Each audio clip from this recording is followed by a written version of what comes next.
मैं वो काम नहीं करता जिसमें जीतना फिक्स हो, क्योंकि मज़ा तो उसी काम में है जहाँ पे हारने का रिस्क हो। ठीक है, तो इसी मोटिवेशन के साथ आप भी बढ़ते रहिए और मेहनत करते रहिए और अपने मंजिल को पाने के लिए पूरा जी जी जान से अपने मेहनत को करिए। ठीक है, जी जान लगा दीजिए अपने टारगेट को पाने के लिए। ठीक है, तो हम लोगों ने कल की क्लास में पढ़ा था कि प्रेजेंट इंडेफिनिट टेंस, है ना। कल की क्लास में पढ़ा था प्रेजेंट इंडेफिनिट टेंस। मैंने वहाँ पे बताया था आपको कि वहाँ पे आप मतलब इस तरह से मत याद कर लेना कभी भी कि जैसे मान लीजिए आप लोग याद कर लेते हैं कि ता है, ती है, ते हैं। जहाँ पे किसी हिंदी के सेंटेंस में लास्ट में ये सब चीज़ें आती हैं उसे बोलते हैं प्रेजेंट इंडेफिनिट टेंस। बट ये चीज़ एकदम गलत है। ठीक है, क्यों गलत है? क्योंकि देखिए आप खुद ही सोचिए, जैसे मान लीजिए वहाँ पे हम फैक्ट की बातें कर रहे थे, वहाँ पे कोई कैसा है कैसा नहीं है, लाइक डिसलाइक, इन सब चीज़ बारे में बात करते थे। जैसे मुझे ये पसंद है, मुझे वो पसंद है, मुझे फुल्की खाना पसंद है। मैंने कल की क्लासेस में आपको बताया था। आप खुद ही देखिए, जैसे मैं एक सेंटेंस बोलता हूँ कि मुझे फुल्की खाना पसंद है। ठीक है, तो आप खुद ही इसमें देख लीजिए, आप कहीं ता है, ती है, ते है लास्ट में नहीं आया। तो इस तरह से इसलिए मैं कह रहा हूँ कि आप इस तरह से याद करना छोड़ दीजिए कि मतलब ता है, ती है, ते हैं, जहाँ पे आएगा वो प्रेजेंट इंडिफरेंट टेंस हो जाएगा। क्योंकि ये सारी चीज़ सरासर गलत है, याद करवा दिया जाता है, बट हम लोग एकदम फैक्ट की बातें नहीं कर पाते वहाँ पे। हम लोग हर एक स्टेप पर सही नहीं हो पाते हैं। ठीक है, हम मानते हैं कुछ स्टेप्स पर वो सही है, मान लीजिए आपका 50% वो सही है तो 50% गलत भी है। ठीक है, तो इस तरह से आप नहीं याद करेंगे। और मैंने सेंटेंसेस के बारे में बताया था कि सेंटेंसेस किस प्रकार के होते हैं। ठीक है, जैसे उसमें बताया था मैंने अफर्मेटिव में कैसे बनेगा, स्ट्रक्चर बताया था आपको, है ना। फिर निगेटिव बताया, इंटरोगेटिव बताया, क्वेश्चन वर्ड शायद नहीं बता पाए थे, मतलब उसमें छूट गया था। ठीक है, तो आज की क्लासेस में हम लोग उसको भी कर लेंगे। तो मैं बताऊंगा आज प्रेजेंट कॉन्टिन्यूअस टेंस, बट वहाँ पे जैसे जैसे उसमें होगा तो उसमें जो हेल्पिंग वर्ब रहता है उसको आप चेंज कर लेंगे तो उसका भी हो जाएगा। ठीक है, वो तो मतलब ज़्यादा मैं मतलब लॉन्ग वीडियो नहीं करना चाहता हूँ, आपको मतलब समझाने की कोशिश कर रहा हूँ यहाँ पे कि मतलब कैसे यहाँ पे हो जाएगा। ठीक है, सारी चीज़ें यहाँ पे सारे स्ट्रक्चर मैंने बता दिया है आपको। मैं बता दूं कि प्रेजेंट कॉन्टिन्यूअस टेंस जो होता है, सिंपली कॉन्टिन्यूअस टेंस की बात करें तो कॉन्टिन्यूअस टेंस वो टेंस होती है जहाँ पे चीज़ें लगातार होती हैं। ठीक है, चीज़ें लगातार होती हैं, जैसे कोई काम कर रहा है तो कॉन्टिन्यूअसली कर रहा है, मतलब यहाँ पे एक्शन होगा, यहाँ पे एक्शन होगा। मैंने कल ही बताया था आपको जो प्रेजेंट इंडेफिनिट टेंस होता है वो नॉन एक्शन होता है, वहाँ पे कोई एक्शन नहीं होता है। लेकिन इसके बाद जितने कॉन्टिन्यूअस हो या परफेक्ट हो या परफेक्ट कॉन्टिन्यूअस हो, सारी चीज़ों में क्या होगा, एक्शन होगा। ठीक है, वैसे ही आज हम पढ़ेंगे प्रेजेंट कॉन्टिन्यूअस टेंस। तो प्रेजेंट कॉन्टिन्यूअस टेंस में भी कॉन्टिन्यूअसली एक्शन होगा। ठीक है, यहाँ पे जो एक्शन होगा वो कॉन्टिन्यूअसली होगा, जैसे कोई काम कर रहा है तो वो काम कर रहा है। ठीक है, ये कॉन्टिन्यूअसली काम कर रहा है। तो इस तरह से सेंटेंसेस आज हम लोग देखेंगे। और इसमें मैं ये भी बताऊंगा आपको जो प्रेजेंट कॉन्टिन्यूअस टेंस होता है इसमें किस तरह से सेंटेंसेस बनते हैं। जैसे मान लीजिए अफर्मेटिव में कैसा बनेगा, मैंने कल की क्लास में आपको बताया था जैसे जो क्वेश्चन बनता है तो क्वेश्चन दो प्रकार का बनता है ना। एक क्वेश्चन तो पूछा जाएगा जैसे यस या नो में, है ना। एक क्वेश्चन तो पूछा जाएगा यस या नो में, उसका आंसर देंगे हम। जैसे क्या हुआ स्कूल जा रहा है, जैसे आज मैं कॉन्टिन्यूअस का ही सेंटेंस लेता हूँ, क्या हुआ स्कूल जा रहा है ना, तो लगातार काम हो रहा है। बट इसमें जो आंसर हम देंगे वो या फिर यस में देंगे या फिर नो में देंगे, या फिर हम ऐसे बोल देंगे वह स्कूल जा रहा है।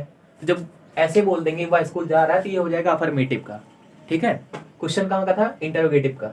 इंटरोगेटिव का क्वेश्चन क्या था, वह स्कूल, क्या वह स्कूल जा रहा है ना, क्या वह स्कूल जा रहा है। यहाँ पे क्वेश्चन पूछा जा रहा है, तो यहाँ पे जो क्वेश्चन पूछा जा रहा है उसका आंसर कैसे देंगे हम लोग, या फिर यस में या फिर नो में। तो यस वाला जो आंसर रहेगा वही होता है अफर्मेटिव का आंसर। ठीक है, वही होता है फिर अफर्मेटिव। और जो नो वाला आंसर है वो हो जाएगा क्या, नेगेटिव हो जाएगा। ठीक है, तो अफर्मेटिव और नेगेटिव इसलिए बना हुआ है क्योंकि इंटरोगेटिव का आंसर दिया जा सके। ठीक है, इंटरोगेटिव में जो क्वेश्चन पूछा जाता है उसका आंसर दिया जा सके, इसीलिए बना हुआ है अफर्मेटिव और नेगेटिव।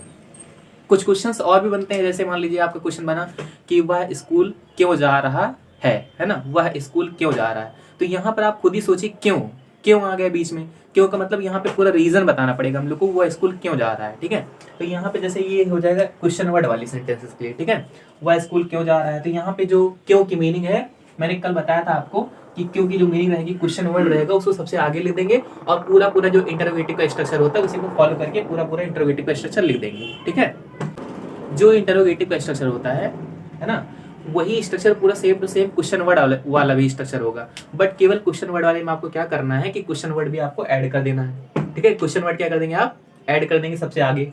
और पूरा इंटरोगेटिव भी देख लीजिए आप, इंटरोगेटिव ये इंटरोगेटिव है आपका स्ट्रक्चर ना, तो ये इंटरोगेटिव वाला स्ट्रक्चर पूरा पूरा ये भी है। बट यहाँ पे जो आंसर देंगे हम वो रीजन देंगे उस आंसर का, है ना। जो यहाँ पर आंसर होगा उस आंसर का रीजन देना होगा हम लोग को। यहाँ पे तो इंटरोगेटिव में केवल ये होता है कि यस या नो में हम आंसर देकर हम काम चला सकते हैं, बट यहाँ पर बिना रीजन का हमारा काम नहीं चलने वाला है। ठीक है, तो क्वेश्चन वर्ड वाले सेंटेंसेस का जो आंसर होता है वो होता है रीजन के साथ। ठीक है। और वैसे ही क्वेश्चन वर्ड के साथ नेगेटिव भी आ सकता है, जैसे वह स्कूल क्यों नहीं जा रहा था, है ना, वह स्कूल क्यों नहीं जा रहा था। तो इस तरह के सेंटेंसेस भी इसमें बन जाएंगे, कोई दिक्कत नहीं है ना। और जैसे इंटरोगेटिव पर नेगेटिव मैंने लिखा है, तो इंटरोगेटिव पर नेगेटिव भी केवल यही है कि जैसे मतलब यहाँ पे हम ले सकते हैं क्या वह स्कूल नहीं जा रहा था, क्या वह स्कूल नहीं जा रहा था।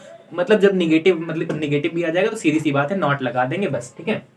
अब मैं बात करता हूँ कि जो है कॉन्टिन्यूअस होता है प्रेजेंट कॉन्टिन्यूअस टेंस, उसमें हेल्पिंग वर्ब क्या लगती है, क्योंकि यहाँ पे मैंने कहीं लिखा नहीं कि कौन कौन सी हेल्पिंग वर्ब, तो यहाँ पे एक बार में लिख दिया कि हेल्पिंग वर्ब क्या लगेगी, ताकि आपको ये चीजें हैं ये पूरी टेंस के लिए आप लोग समझ लीजिए, है ना। सभी टेंस में यही रूल रहेगा, सारा टेंस, है ना, कोई भी टेंस हो, प्रेजेंट कॉन्टिन्यूअस टेंस हो, प्रेजेंट परफेक्ट टेंस हो, प्रेजेंट परफेक्ट कॉन्टिन्यूअस टेंस हो, है ना, कुछ भी कोई भी टेंस हो, है ना, तो सभी में रूल यही लगेगा। केवल आपको चेंज क्या करना है, चेंज हमेशा आप करेंगे हेल्पिंग वर्ब, ठीक है। चेंज क्या करेंगे आप, हेल्पिंग वर्ब। आप सभी के हेल्पिंग वर्ब अलग अलग याद कर लेंगे, तो आप इसी स्ट्रक्चर पर फॉलो करते करते सारा बना डालेंगे, कोई दिक्कत नहीं आएगी।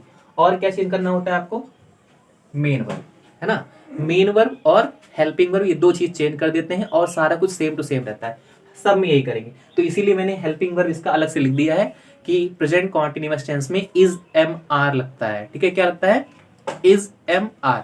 इज जो है सिंगुलर के साथ लगेगा, आर प्लूरल के लिए, इज सिंगुलर के लिए, आर प्लूरल के लिए, ठीक है।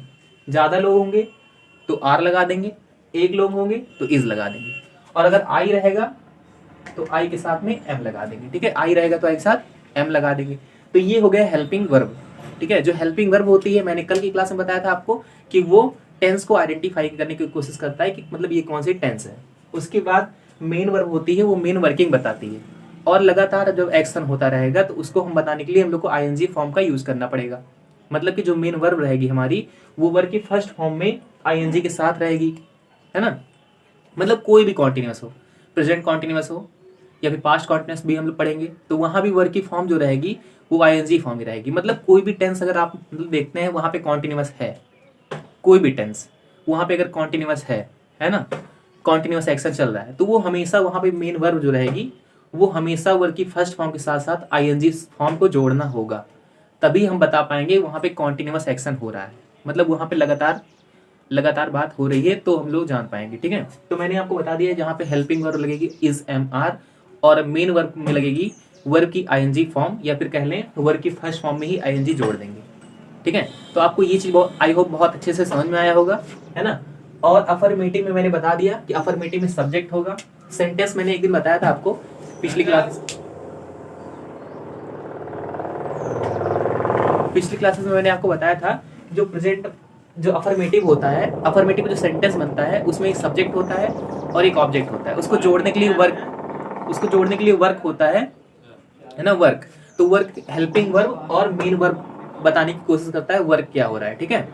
तो यही होगा हमारा सेंटेंस, ठीक है। नेगेटिव में अगर देखेंगे तो नेगेटिव में क्या लगा देंगे, वही हेल्पिंग वर्ब के बाद में क्या लगा देंगे, हेल्पिंग वर्ब के जस्ट बाद में क्या लगा देंगे, नॉट। कोई भी सेंटेंस होगा अगर उसका नेगेटिव बनाना है तो हेल्पिंग वर्ब के बाद ही में ही नॉट लगा देना है बस, ठीक है। हेल्पिंग वर्ब के बाद में ही नॉट लगा देना है और कुछ नहीं करना है।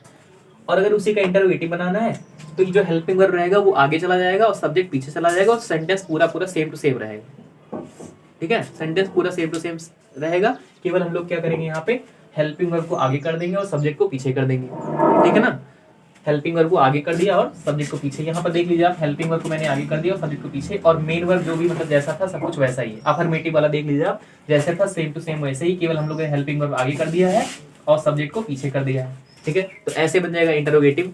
और इंटरोगेटिव नेगेटिव, जैसे नेगेटिव वाला था वैसे कर लेंगे, यहाँ पे हेल्पिंग वर्ब को आगे कर देंगे, सब्जेक्ट को पीछे, सेम टू सेम है। देख लीजिए आप, सब्जेक्ट इधर आ गया है और हेल्पिंग वर्ब इधर, है ना, दोनों इंटरचेंज हो गया है, और पूरा सेंटेंस सेम टू सेम जैसे था वैसे है ना। सेंटेंस जैसे था सेम टू सेम वो एकदम वैसे ही है, केवल यहाँ पे क्या चेंज किया हम लोगों ने क्या चेंज किया बताइए आप। हम लोगों ने केवल चेंज किया सब्जेक्ट और हेल्पिंग वर्ब को, है ना। सब्जेक्ट हेल्पिंग वर्ब की जगह चला गया और हेल्पिंग वर्ब सब्जेक्ट की जगह पर चला गया, ओके। और क्वेश्चन वर्ड वाले में क्या है, क्वेश्चन वर्ड मतलब जैसे आप जानते हैं जैसे क्यों, कहाँ, कैसे, वाई, वेयर, हाउ, ये सब होता है ना, तो वो सब चीजें सबसे आगे लाकर लगा देंगे बस, और सारा कुछ इंटरोगेटिव वाला ही रहेगा। अगर नेगेटिव वाला इंटरोगेटिव है तो इंटरोगेटिव नेगेटिव रहेगा, उसके साथ क्वेश्चन वर्ड लगा देंगे तो क्वेश्चन वर्ड नेगेटिव बन जाएगा, क्वेश्चन वर्ड नेगेटिव बन जाएगा। आपको चेंज बार बार क्या करना होगा हर टेंस में, केवल हेल्पिंग वर्ब चेंज करते रहो बस। हेल्पिंग वर्ब यहाँ चेंज कर देना, यहाँ चेंज कर देना हेल्पिंग वर्ब, यहाँ चेंज कर देना, यहाँ चेंज कर देना, और सब कुछ सेम टू सेम रहेगा। और एक चीज और चेंज करनी है, याद रखना। और क्या चीज चेंज करेंगे आप? मेन वर्ब भी चेंज करना है, ठीक है। मेन वर्ब चेंज कर देना, मेन वर्ब चेंज कर देना, मेन वर्ब, और सब कुछ सेम टू सेम रहेगा। आप एकदम परेशान ना होना, है ना। सेम टू सेम कर देना। प्रेजेंट कॉन्टिन्यूअस टेंस वो टेंस होती है जहाँ पे हम लोग लगातार काम करते रहते हैं, ठीक है। लगातार काम करते हैं, जैसे सेंटेंसेस हो गया, राम घर जा रहा है, सीता खाना बना रही है, इस तरह से सेंटेंसेस, है ना। Ram is going to market, है ना, बाजार जा रहा है राम, है ना। तो इसमें जैसे बना ले हम, Ram is going to market, Ram is going to market, Ram is not going to market, Ram is not going to market, is Ram going to market, is Ram not going to market, why is Ram going to market, why is Ram not going to market, है ना।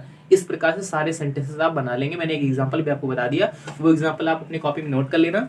और I hope आज की class आप लोगों को बहुत अच्छे से समझ में आई होगी, है ना। All the best for next class, है ना। नेक्स्ट क्लास में हम पढ़ेंगे क्या? प्रेजेंट परफेक्ट टेंस, और भी चीजें होंगी, प्रेजेंट इंडेफिनिट टेंस और प्रेजेंट कॉन्टिन्यूअस टेंस को एक बार हम कंपेयर भी करने की कोशिश करेंगे। ओके।